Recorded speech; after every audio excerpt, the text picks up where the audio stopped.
ახლა კი მოდით ვისაუბროთ იმ თეორიებზე, თუ როგორ შეიძლება წააგოს ილია თოფურია. ძალიან ბევრი კომენტარი ვნახე, ზოგიერთი პირადადაც მწერდნენ და მეუბნეოდნენ, რომ ილია ამ ჩხუბს წააგებს. რამოდენიმე განსხვავებული ვერსია მოვისმინე და დღეს მინდა ყველა ის სცენარი განვიხილო, სადაც ვითომ ილია თოფურია მარცხდება. და მინდა პირდაპირ უპასუხო ყველა იმ ადამიანს, ვისაც ამის სჯერა და დაუმტკიცო, რომ ეს ასე არ არის. ვერსია პირველი, ილია თოფურია წააგებს, იმიტომ რომ ფულს აიღებს და ჩხუბს გაყიდის. ამ სისულელეს იმით ამართლებენ, რომ ჩვენიანი უდიდესი ფავორიტია და შესაბამისად უზარმაზარ თანხას შესთავაზებენ ჩხუბის დასათმობად. ყველას პირდაპირ გიპასუხებთ, ეს არ მოხდება და ამაში 100%-ით ვარ დარწმუნებული. უბრალოდ გადახედეთ თოფურიას კარიერას, გზად ყველა გაანადგურა და უკვე ცოცხალ ლეგენდად იქცა. ილიამ კიდევ ორ მეტოქეს, მაგალითად არმან ცარუკიანს და ისლამ მახაჩევს რომ მოუგოს, ეს ისეთი ისტორიული მომენტი იქნება, რომ ახლოსაც ვერავინ ვერ მივა. ჩვენი ქართველი მებრძოლი ისტორიული ფაქტის შექმნიდან ზუსტად ერთ ნაბიჯშია. მან თავადაც ძალიან კარგად იცის ამას თუ იზამს, პლანეტის ყველაზე მდიდარი მებრძოლი გახდება, კონორ მაგრეგორზეც მდიდარის კი.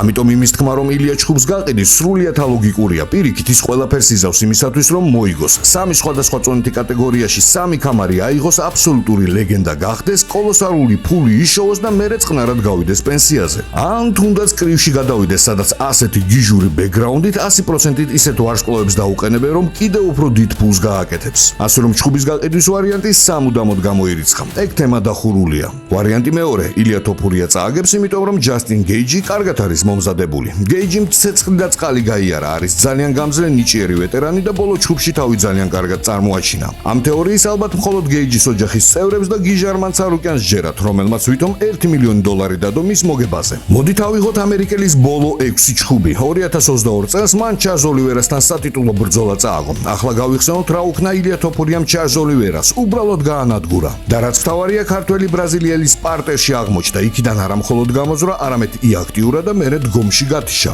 გამოდის, რომ ილია ოლივერაზე უკეთესია ყველა ასპექტში, დგომშიც და მიწაზეც. 2023 წელს ჯასტინმა ძალიან კონკურენტულ ბრძოლაში რაფაელ ფიზიევს მსაჯების გადაწყვეტილებით მოუგო. მერე იყო დასტინ პორიე. კი, აქ ნახდათ მაგარი იყო და მეორე რაუნდში მისი დანოკაუტებად შეძლო. მაგრამ მერე შეხვდა მაქს ჰოლუეის. ეს დაპირისპირება ყველას კარგად ახსოვს. მაქსი 5-ვე რაუნდს იგებდა და დომინირებდა. ბოლოს მეხუთე რაუნდის ბოლო წამებზე ჯასტინს ოქტაგონის ცენტრში შანსის მისცა და იქაც გათიშა. ახლა კი ილიას და მაქს ჰოლუეის ჩხუბი გავიხსენოთ, ყველას გახსოვთ, თოფურია დომინირებდა და ბოლოს ეს ლეგენდაც გათიშა. ილია გახდა ერთადერთი ადამიანი, რომელმაც მაქს ჰოლუეი გათიშა. ეს ძალიან მნიშვნელოვანია. ამის მერე ჯასტინ გეიჯიმ კიდევ ერთხელ მოუგო რაფაელ ფიზიევს, ისევ მსაჯების გადაწყვეტილებით და მერე იყო პედი პიმბლეტი. რა ვნახეთ ამ ჩხუბში? ეს იყო ნამდვილი ქაოსი. ოქტაგონში ისე ურტყავდნენ ერთმანეთს, თითქოს სადღაც ბარში ან რესტორანში ჩხუბობდნენ. ჯერ ერთი ეგ საერთოდ არ იყო გონივრული და ტექნიკური ბრძოლა და მეორეც ილია თოფურიას წინააღმდეგ მაქს სტილში თუ გამოხვალ, ზუსტად ერთი დარტყმა და ყველაფერი ძალიან მალე დამთავრდება.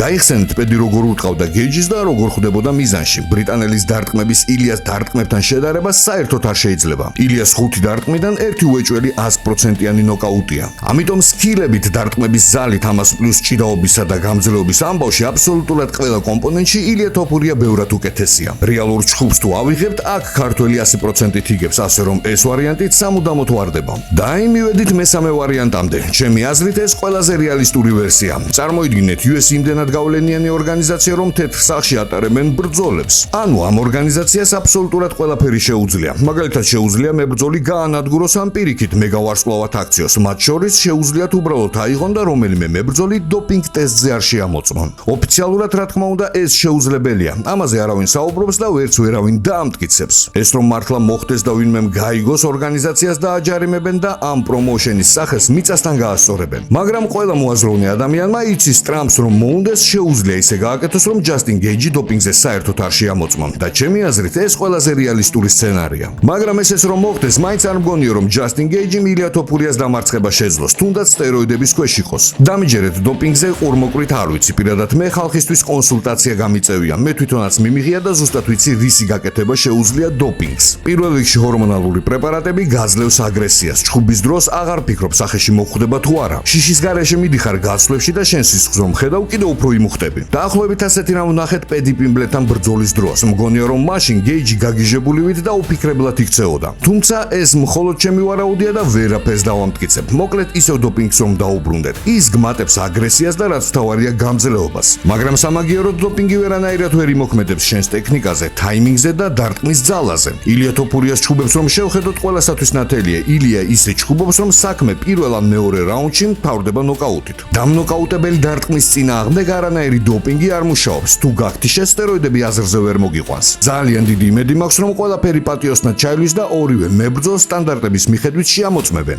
მაგრამ ეს ასეც რომ არ მოხდეს, მგონია ილია გეიჯის მაინც დაანოკაუტებს. ასე რომ ამით ჩემს აზრს ხაზი გაუსვი და პასუხი გავეცი როგორც ქართველ ჰეითერებს, ისე იმ ხალხს, ვისაც ილიას გამარჯვების არ ჯერა. მე არ ვამბობ, რომ ჯასტინ გეიჯი ცუდი მებრძოლია. ის მსუბუქ წონაში ერთ-ერთი საუკეთესოა და მაგიტომაც ჩხუბობს თეთრი სახლის ეზოში. მაგრამ ჩვენი ქართველი ბევრად ახალგაზრდაა, ბევრად გამძლეა და ბევრად უფრო ტექნიკური. ასე რომ ის 100%-ით მოიგებს. კიდევ ერთი ვარიანტიც იყო გაჟღერებული, რადგან დამოუკიდებლობის დღეა და თან დონალდ ტრამპის დაბადების დღეა, ჯასტინ გეიჯიმ 100%-ით უნდა მოიგოს ეს ბრძოლა. ეს ვარიანტიც საერთოდ უნდა გამოურიცხოთ. იმიტომ რომ ეს რომ მოხდეს და მებრძოლი მოისყიდონ, მარტო იმისათვის რომ ამერიკის პრეზიდენტმა ის სიამოვნოს ჩათვალეთ, რომ ეს სპორტი და კონკრეტულად ორგანიზაცია UFC სამუდამოდ ჩაიძირება. ამ პრომოუშენის ჩხუბებს არავინ უყურებს, ყველა მიხვდება, რომ აქ ფული წვეს ყველაფერს და აღარც არავის შეეცდება მათ მოხვედრას. ისედაც ჩიმაევსა და სტრიკლენდის ბრძოლის მერე ბევრი უკვე დაფიქრდა ამ თემაზე. ასე რომ არ ამგონია ამ ხელა მრავალმილიარდიანი ბიუჯეტის მქონე უზარმაზარმა ორგანიზაციამ, რომელმაც სულ ახლახანს გააფორმა მრავალმილიარდიანი კონტრაქტი Paramount-თან, ასე გარისკოს. და ბოლოს მოდით განვიხილოთ ის ჰაიპური ამბავი, რაზეც ახლა მთელი ინტერნეტი ლაპარაკობს. არმან სარუკიანმა პირდაპირ ეთერში ვითომ $1 მილიონი დადო ბიტკოინებში ილია თოფურიას წინააღმდეგ ჯასტინ გეიჯის მოსაგებად. ყველა ამაზე გიждდება, მაგრამ ხალხო, მოდი ლოგიკურად ვიფიქროთ. ჩემი აზრით ეს სუფთა ფეიკია და სპექტაკლია. ჩვეულებრივი დადგმული სცენაა, რომ მაგარი ვირუსული ვიდეო გამოუვიდეს. ახლა ვეაგეხსნით რატომ. UFC-ის ოფიციალური წესდებით, რომელიც 2022 წლის ბოლოს სასტიკად შეიცვალა, პრომოუშენის მებრძოლებს კატეგორიულად ეკრძალებათ ფსონების დადება. არც საკუთარ თავზე, არც სხვა მებრძოლებზე და არც ნათესავების თუ მეგობრების მეშვეობით. აქ კანონი რკინისაა და თუ ვინმეს ამაზე გამოიჭერენ, UFC-დან გაგდება ყველაზე მსუბუქი სასჯელია, რაც კი შეიძლება დაგემართოს. ასეთ რაღაცაზე შტატების ათლეტური კომისიები ლიცენზიას ეგრევე გართმევენ და საქმეში პირდაპირ ფედერალები ირთვებიან, რადგან ეგ უკვე სერიოზული კრიმინალია, ინსაიდური ინფორმაციის გამოყენებად და თაღლითობად ფასდება. მართლა გონიათ, რომ არმანმა ეს წესები არ იცის? მან მშვენივრად იცის ყველა აკრძალვა და ამ ხელა კრიმინალურ რისკზე ერთი ინტერნეტ ვიდეოს გამო ნაღდად არ წავიდოდა. თანაც ყველამ კარგად ვიცით, როგორ უყვარს არმან სარუკიანს ფული. ის თავის $1 მილიონ ჰაერში ესე უბრალოდ ნაღდად არ გაისროდა. ასე რომ დამშვიდით, ეს უბრალოდ შოუა გულუბრყვილო მაყურებლისთვის. იქამდე კი შეგახსენებთ, რომ ამ გადაცემის გენერალური სპონსორი არის გლობალი. სწორედ ეს კომპანია მეხმარება, რომ მე თქვენ მოგაწოდოთ დროულად ინფორმაცია. და არ დაგვავიწყდეს ბურგერ ფერედაისი, რომელსაც კიდევ 35%-იანი პასდაკლება აქვს, ასე რომ გამოიძახეთ ნებისმიერი გამოძახების სერვისში, დატკბით და უყურეთ ამ ვიდეოს. ჩემი აზრით 1974 წლის Rumble in the Jungle-ის მერე, ეგ ხომ მართლა დაუჯერებელი ამბავი იყო მძიმე წონაში მსოფლიო ჩემპიონატის ზაირში ჩატარება. ფორმანი მუჰამედ ალის წინააღმდეგ, ქვეყანაში რომელიც საერთოდ არავინ იცოდა. ამაზე ხომ წიგნები და დოკუმენტური ფილმები გამოვიდა. ხო და მგონი რომ იმის მერე ასეთი შოკის მომგვრელი, მოულოდნელი და ისტორიული ამბავი არ ყოფილა UFC-ის ტურნირი თეთრი სახლის ეზოში. კი, ნამდვილად ეგრეა და რა მაგრად გამიმართლა, რომ ზუსტად მე ვარ ამ ქარდის მთავარი გმირი. მაგიტომაც ვამბობ, ცხოვრება სულ მაკვირვებს, სულ რაღაცა სურპრიზებს მიწყობს. ისეთი რაღაცეები ხდება, რასაც ვერც ვიფიქრებდი და ვერც წარმოვიდგენდი. ხალხი ძირითადად იმით მიცნობს, რომ ვიზუალიზაცია და ფიქრების რეალობად ქცევა შემიძლია, მაგრამ არის რაღაცეები, რასაც მეც კი ვერ წარმოვიდგენდი. ხო ხვდები? შემეძლო წარმომედგინა, რომ ჩხუბობდი სადღაც არ ვიცი, Madison Square Garden-ში ან რამე სხვა სერიოზულ არენაზე, მაგრამ თეთრ სახზე არც კი მიფიქრია. მაგიტომ ხოლმე თუ სხვამ შეძლო რაღაცის გაკეთება, მეც შევძლებ. ბიჭებს Madison Square Garden-ში ძალიან მაგარ ადგილებში უჩხუბიათ, მაგრამ თუ რაღაცა ჯერ არავის გაუკეთებია, ყოველთვის შემიძლია რომ პირველი ვიყო. დაი თეთრი სახლის ტურნირიც გვაქვს. ტრამპთან შეხვედრა როგორ ჩაიარა? იქ იყავით ყველა, მაგრამ არც გეიჯი, არც პერეირა, არც სირილ განი. თავარი ყურადღების ცენტრში შენ იყავი. იცი რა არის, ჟურნალისტები ადამიანებზე ყოველთვის რაღაცა გარკვეულ შთაბეჭდილებებს ქმნიან. მაგიტომ ვცდილობ სანამ პირადად არ გავიცნობ ადამიანს, არავინ გავსაჯო. ეგ უბრალოდ იმიჯია, რასაც ხალხის გარშემო ქმნიან, მაგრამ როცა პირადად შევხვდი, დავინახე, რომ ძალიან მაგარი კაცია, ძალიან უშუალო და თბილი. სულ ხუმრობდა, ყველას ყურადღებას აქცევდა და ცდილობდა იმ ოთახში ყველასთან გამოენახა საერთო ენა. სიმართლე გითხრა, ამან გამაკვირვა, იმიტომ რომ ვერ წარმოვიდგენ ამერიკის პრეზიდენტი, ამ ხელა ძალაუფლების და გავლენის პატრონი, ასე უშუალო და ხალხთან ახლოს ადამიანი ყოფილიყო. კი, შეიძლება ეხლა ჩემს ამ ნათქვამს ბევრი კამათი მოყვეს, მაგრამ ჩემთვის სიმართლე ეგ არის. ჩემი სიმართლე ის არის, რომ გავიცანი და მართლა ძალიან მაგარი კაცია. ყოველ შემთხვევაში თვითონ დანა უაიტმაც სცადა, რომ ეს ტურნირი პოლიტიკისთვის, კონკრეტულად კი დონალდ ტრამპის პოლიტიკისთვის გაემიჯნა და თქვა, ეს არის UFC-ს საჩუქარი დამოუკიდებლობის დეკლარაციის 250 წლის თავისთვისო. 100% ეგრეა. ამერიკის დაბადების დღეა, 250 წლის იუბილე და რა ჯობია ამის UFC-ს ტურნირით აღნიშნას, ხო ესეა? ამერიკას ბევრი პრეზიდენტი ყოლია და ყველა პრეზიდენტს რაღაცა სპორტი უყვარდა. ერთს NBA მოსწონდა, მეორეს ამერიკული ფეხბურთი, სხვას ბეისბოლი. ამჟამინდელ პრეზიდენტს კი MMA უყვარს. ხო და რა მაგრად გაგვიმართლა, რომ ტრამპმა ეს ღონისძიება მოგვიწყო და ამერიკის დაბადების დღეს ასე აღვნიშნავთ. რასაც დანა ამბობდა, აბსოლუტურად ვეთანხმები, ჩვენ პოლიტიკასთან არანაირი შეხება არ გვაქვს. უბრალოდ დაგვიძახეს, რომ ჩვენი საქმე გვეკეთებინა და ჩვენ იქ ვიქნებით, რომ ის გავაკეთოთ, რაც ყველაზე მაგრად გამოგვდის. ამხელა ივენთია, მაგრამ ხალხი გეიჯისთან შენ ჩხუბს ისე აღიქვამს, თითქოს ბრძოლას არ აქვს ისეთივე დიდი ინტერესი, როგორც შენ წინა ჩხუბებს ჰქონდა. თითქოს შენ ზედმეტად აშკარა ფავორიტი ხარ, არა? იცი, უკვე მივეჩვი, რომ ხალხი ჩემს ჩხუბებს სულ აკნინებს. ეს ჩვეულებრივი ამბავია, როცა ვინმესვე ჩხუბები ამბობენ ხოლმე, რომ ეგ შანსი არ დამიმსახურებია. ახლა კი როცა გეიჯისნაირ ტიპს მაძლევენ, თურმე ეგაც საჩუქარია. სახში დივანზე წამოწოლილი როცა ხარ, სხვისი გაგრიტიკება ძალიან ადვილია. ნებისმიერ შემთხვევაში ეგ შენ არ გეხება. გეიჯი უძლიერესი მეტოქეა. ლეგენდარული მებრძოლია, რომელსაც უამრავი ომი აქვს გადატანილი. ამ სპორტში აბსოლუტურად ყველაფერი ნახა. უმაგრეს ხალხთან უჩხუბია და ეგ ნამდვილად არ არის საჩუქარი. მით უმეტეს მისი სტილი სულ სანახაობრივია. ტყუილად ხომ არ ეძახიან highlights. გეტყვი როგორც არის. მე ყველა ჩხუბისთვის ისე ვემზადები, თითქოს კინგ კონგს ან ნამდვილ ურჩხულს უნდა ვეჩხუბო. ყოველთვის ბოლომდე ვიხარჯები და გამონაკლისი არც ეხლა. ურთულესი მოსამზადებელი კემპი გავიარეთ და 100%-ით ჩავდეთ ყველაფერი. იმის გათვალისწინებით თუ რამხელა მასშტაბების ივენთია, თითოეულ დეტალს უდიდესი ყურადღება მივაქციეთ და ეგ ზუსტად ისევე გამოჩნდება, როგორც ჩემს წინა ჩხუბებში. მაგრამ შენ ხომ თქვი, რომ ეს ბრძოლა შეიძლება ძალიან მალე დამთავრდეს. შენ ხომ მიცნობ, მე არ ვემზადები უბრალოდ მოსაგებად. მე ვემზადები სრული დომინაციისთვის და ოქტაგონზე გასაბრწყინებლად. გეიჯისთან ზუსტად მაგას ვაპირებ. მის ადგილზე სხვა ვინც არ უნდა ყოფილიყო, იმასაც იგივეს უზავდი. ასე რომ ცხადია, პირველ რაუნდში მოვიგებ. ხალხს ქედმაღლობა და თავდაჯერებულობა ხშირად ერევა ერთმანეთში. ჩემი თავდაჯერებულობა უდიდეს შრომაზე, დისციპლინასა და თავმდაბლობაზე აგებული. ყველა მეტოქეს სერიოზულად აღვიქვავ, მაგრამ ჩემი შესაძლებლობებიც ძალიან კარგად ვიცი. ვიცი რა შემიძლია გალიაში. ვენდობით ჩემს აზროვნებას ბრძოლის დროს. შემიძლია ნებისმიერ სტრატეგიას მოვერგო, რასაც მეტოქე შემომთავაზებს. საერთოდ ჩემი უნარების ხარჯზე სულ აიძულებ მეტოქეს ჩემს თამაში გამომყვნენ. ასე რომ გეუბნებით, გამარჯვება უკვე ჩემია და ეს ჩხუბი პირველ რაუნდში უკვე მოგებული მაქვს. ამ ყველაფერს რეალობაში ვიდეოში ნახავთ. და მაინც შენ ისევ შენსაც აწვევი, ანუ გინდა არა უბრალოდ მარტივად მოიგო, არამედ სანახაობა დადგა.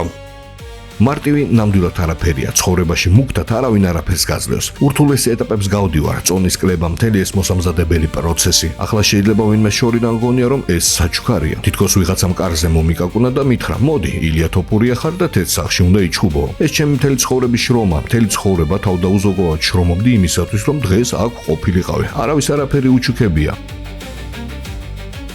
ხომ გესმის, ეს არის სპორტი და თან სულ სურპრიზებით ასავსე. ყველა ვნახეთ ჩიმაევმა როგორ წააგო სტრიკლენთან, ან კარლოს ულბერგმა როგორ გათიშა პროხასკა, როცა თვითონ კოჭლობდა. საქმეც მაგაშია, ხალხს მებრძოლები რაღაც რობოტები გონიათ, მაგრამ სინამდვილეში ჩვენს ჩვეულებრივი ადამიანები ვართ ხორცითა და სისხლით, ჩვენი ემოციებით. აქ არანაირი საჩუქარი არ არსებობს, მით უმეტეს ამ დონეზე. მე ხო ვიღაცა უცნობს არ ვეჩხუბები, სუბოქწონაში მსოფლიოს დროებით ჩემპიონს ხვდები. დედამიწაზე ამდენი მილიარდი ადამიანია და ჯასტინ გეიჯი ერთ-ერთი ყველაზე მაგარი მებრძოლია. ამიტომ ეს არ არის საჩუქარი და თუნდაც მე ისე გავაკეთო, რომ შორიდან ყველაფერი მარტივად გამოჩნდეს და მიჯერეთ, საერთოდ არ არის მარტივი. თუმცა სწორედ ამაშია ჩემი გენიალურობა. ზუსტად მან ჩანს ჩემი შრომა და კონცენტრაცია. მისმინე, მაიამიში შენი ამბავი ვნახე, მაგრამ მოგწონს აქაურობა, ხო ასეა? ესე იგი საბოლოოდ გადმოხვედი და აქ რჩები. კი, საბოლოოა. ძალიან გამიჭირდა ამის გადაწყვეტა, იმიტომ რომ ორი შვილი ესპანეთში მყავს და მთელი ოჯახი იქაა. მაგრამ ცხოვრებაში ხანდახან პრიორიტეტები უნდა დაალაგო. ჩემი სპორტული კარიერა სამუდამოდ არ გაგრძელდება ვარჯიშებიდან გამომდინარე და რადგან სულ განვითარებას ვეძებ, ჩემი კარიერისთვის და პროექტებისთვის ახლა მაიამიში ყოფნა ყველაზე მაგრად მაწყობს. მერე უკვე კარიერას რომ დავასრულებ და ეგ დროს მალე მოვა, აუცილებლად ესპანეთში დავბრუნდები. ეგ ზუსტად ის ადგილია, სადაც მინდა ვცხოვრობდე და ცხოვრების ბოლომდე იქ ვიყო. ერთი კითხვა მაწუხებს, შენი აზრით ახლა პიკში ხარ? შენი პრაიმი უკვე მოვიდა თუ ჯერ კიდევ წინ არის? გიფიქრია ამაზე?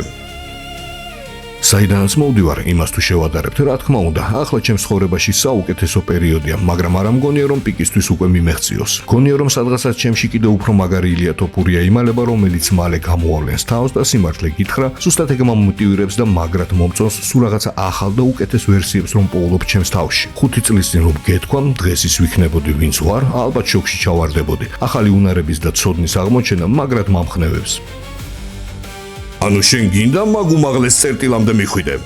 უბრალოდ უკეთესი მინდა გავხდე, არასდროს მინდა უკან გავიხედო და თქვა, ადრე უკეთესი ვიყავი მეთქი. ყოველთვის როცა ჩემს გავლილ გზას უყურებ, ხვდები რომ მაგრად გავიზარდე. ახლანდელი ილია ბევრად ჯობია შაშანდელ ილიას. მეტი იცის, მეტი შეუძლია, ვითარდები, იზრდები, სწავლობ, გამოცდილებას აგროვებ, ცხოვრება იდეალური სცენარით არ არსებობს. ხანდახან დინებას უნდა მიხვე და ცხოვრება თავად მოგიწყობს სიურპრიზებს. ხან თეთრ სახში გაჩხუბებენ, რასაც ფიქრადაც ვერ წარმოვიდგენდი. ხან პირად ცხოვრებაში ხდება ისეთი რაღაცა, რომ არც გიჯერა. ეგა ზუსტად ცხოვრება ხო ხდები? არაფერზე გული არ მწყდება, რაც მემართება. და არც არავისგან და არაფრისგან არ მაქვს რაიმე განსაკუთრებული მოლოდინი. უბრალოდ ვიცვლები, ვიზრდები და ეგ მაგრად მომწონს. მაგრამ ისეთი შთაბეჭდილება გრჩება და ეგ ადრეც შენც ახსენე, რომ ახლა ამ მაგარი უძლიერესი ისტორიის ბოლო თავებს ვკითხულობთ და ფინალისკენ მივდივართ.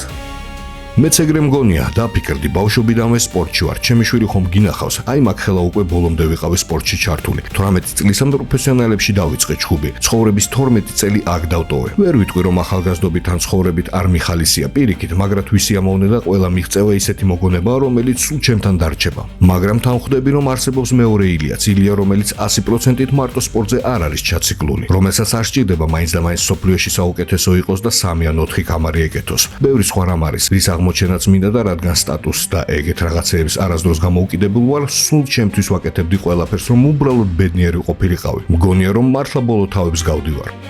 მაინც რამდენი ჩხუბი დაგჭამ, მინდა დავითვალო, იმიტომ რომ მგონი მეც შენთან ერთად გავალ პენსიაზე, ხო ხვდები? აი მაგაზე პასუხის გაცემა მართლა მიჭირს. ვიცი რომ დასასრული შორს აღარ არის, რამდენი ჩხუბი დამრჩა? აზერზე არ ვარ, ადრეს უპროგნოზებს ვაკეთებდი. 2 ჩხუბში წავალ, 3 ჩხუბში ჩემპიონი გავხდები, წელს UFC-ში გადავალ. ახლა ეგრე აღარა ვარ. ახლა უბრალოდ მუხამში ვარ და უკაიფობ. ამ ჩხუბს ახლა ბავშვივით ველოდები. მენტალურად ისეთ პიკზე ვარ, რომ შემიძლია თითოეული დეტალით ვისიამოვნო, თუნდაც რთული იყოს, მაგალითად წონის კლებით. ადრე ამით ვერ უკაიფობდი, სუშიშებში ვიყავი, რადგან კარიერას ვაშენებდი. შენს თავზე დეფსონს და არ იცი გაამართლებს თუ არა. სანამ არ მიხვდები რომ ცხოვრებაში ყველაზე მაგარი ფსონი საკუთარ თავზე დადებული ფსონია, არაფერი გამოვა. ახლა ყველაფერი რო წამართვა, რაზეც მთელი ცხოვრება ვიმუშავე ფეხზე, ისევ დავდგები. თან რამდენჯერაც საჭირო იქნება იმდენჯერ. იმიტომ რომ მთელი ცხოვრება ჩემს ცოდნაში და ჩემს თავში ვაბანდებდი. ხო და ზუსტად მაგის გაგრძელებას ვაპირებ რამდენი ჩხუბი დამრჩა სპორტში? არ ვიცი. კი, მაგრამ შენი გზა რომ აგერჩია შენ თვითონ, ვინ იქნებოდა შემდეგი, ისლამი თუ კონორ მაგრეგორი, რომელიც ახლა ისევ გამოჩნდა? მისმინე, მართლა სულ ერთი არასახელი იქნება, მაგრამ კიდია ეს მესამე კამარიც და თუ გინდა ჩემპიონობას. რაც ჩემია, ის ჩემი იქნება. არ ვიცი ხორხე, მართლა არ ვიცი. ერთადერთი ეგ ვიცი რომ ნებისმიერი შანსისთვის 100%-ით მზად ვიქნები. რეალურად მარტო მაგის გაკონტროლება შემიძლია. მარტო იმ გადაწყვეტილებებს ვაკონტროლებ, რასაც ყოველდღე ვიღებ. დანარჩენი რომ ვიღაცაზე დავამყარო იმედები და მიღწევები უკვე ვისწავლე, რომ ეგრე არ მუშაობს. მაგრამ მაგ ჩხუბს ხომ უყურებ, კონორის და მაქსის ჩხუბს? რა თქმა უნდა, უეჭველი უყურებ. რა გინდა რომ მოხდეს, კონორმა მოიგოს? უყურე, კონორმა რომ მოიგოს, მაგარი იქნება, იმიტომ რომ მერე უფრო დიდი შანსია ისეთი ჩხუბი ჩაინიშნოს, რაც ფანებისთვის ძალიან საინტერესო იქნება. ყოველ შემთხვევაში მე ეგრე ვხედავ, მაგრამ სულ მაგას ამბობ, რაც არ უნდა მოხდეს, ჩემთვის მაინც კარგი იქნება. ყველაფერი ჩემს ასიკეთოთ იმუშავებს, ამდენი წლის განმავლობაში ვისწავლე, რომ ეგრე უნდა იაზროვნო, ყოველთვის იმაზე უნდა იფიქრო, რაც გაბედნიერებს, ძალას გაძლევს და შენს პოტენციალს ხსნის. რაც არ უნდა მოხდეს, ხორხე, მართლა, რაც ჩემს ცხოვრებაში მოსახდენია, აუცილებლად მოხდება. მე უკვე ყველაფრისთვის მზად ვარ. ილია, ყველაფერი გასაგებია, მაგრამ შენი ბოლო მიზანი ხომ ის არის, რომ გახდე ყველა დროის საუკეთესო? არა, რა სისულელია. ჩემი მიზანია დედაჩემი ამაყობდეს ჩემით, მამაჩემი ამაყობდეს და ჩემმა შვილებმა იცოდნენ, ვინ არის მათი მამა. დანარჩენი საერთოდ ფეხებზე მკიდია. მართლა, მინდა დედა მიამაყოს, შვილებმა იამაყონ, ძმებმა, მეგობრებმა. თავარია იმ ადამიანებს ხედავდე ბედნიერებს, ვინც ჩემს გარშემოა. შენ სახეს რომ უყურებ, გეტყობა რომ ეს მართლა ყველაზე მაგრად გინდა. რა თქმა უნდა, ეს ყველაზე მაგრად მაბედნიერებს, არც ერთი მოგება არ შეედრება იმ განცდას, როცა შენი ახლობლების თვალებში სიამაყეს ხედავ. მოდი ნელ-ნელა დავასრულოთ, მაგრამ კრივზეც ხო უნდა ვისაუბროთ.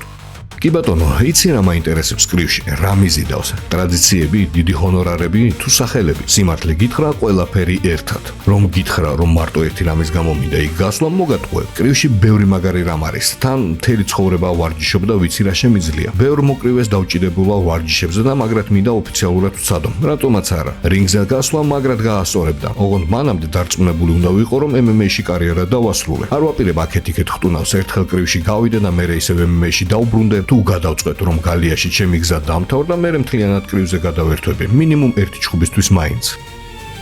კონორ მაგრეგორი ვიდგინდა, ვინმე ყველაზე მაგარს შევხვდე. ახლა რაიან გარსიაზე და შაკურ სტივენსონზე ლაპარაკობენ. მისმინე, მაგ გადაწყვეტილებას რომ მივიღებ, პირდაპირ მთის წვერვალს უმიზნებ. თუ რაიან გარსია იქნება, შევებრძოლები. არ ვიცი, თუ კრივში გადავდივარ, ისეც უნდა შევხვდე, ვინც ჩემსავით რაღაცას მიაღწია. თორემ სხვას რატო უნდა ვაჩქო ჩხუბი? არც რაიანი მჭირდება და არც შაკური. ჩემი სახელი უკვე იმდენად მყარია, თავად ვწყვეტ რა გავაკეთო. ანუ შენც ისეთივე მანიმეიკერი მეტოქე გჭირდება, როგორც კონორ მაგრეგორს მეივეზერი ყავდა. შენს ზონაში ვინ არის ეგეთი ვარსკვლავი მოკრივე? კროუფორდის და კანელო ალვარესის გარდა, ვინმე სხვა არსებობს? ვისთანაც ბრძოლა ფინანსურად შენთვის ასეთივე მომგებიანი იქნება.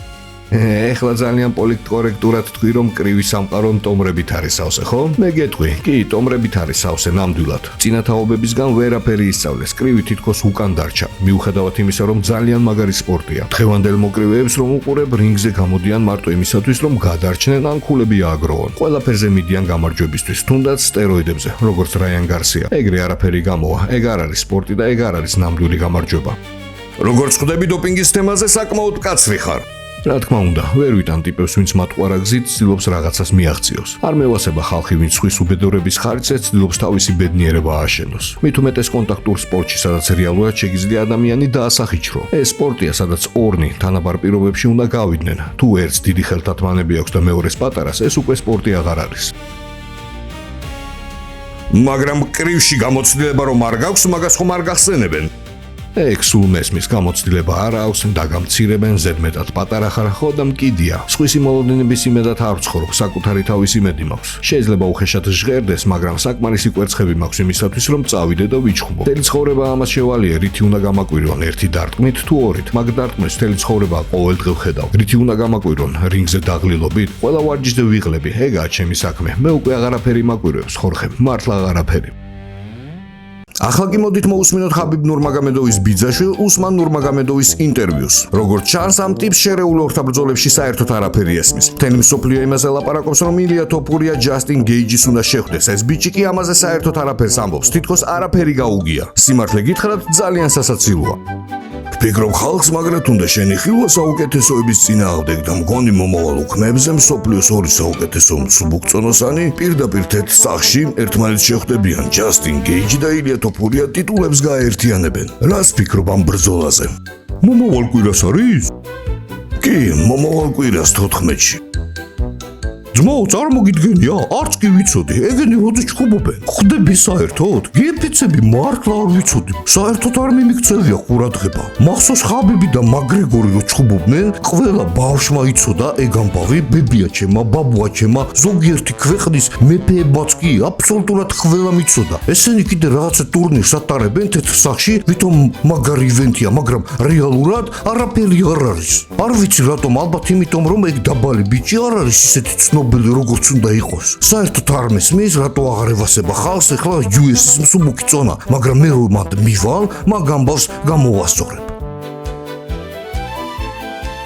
კი, უეჭველი, დიდი სიამოვნებით გნახავდი მაგ ჩხუბში, მაგრამ მაინტერესებს შენი აზრი. ჯასტინ გეიჯის მოგება შეუძლია ილიასთან? ყველა ამბობს, რომ შანსი არ აქვს, კოეფიციენტებიც მაგას აჩვენებს. როგორ ფიქრობ, შეუძლია რამის გაკეთება გეიჯის?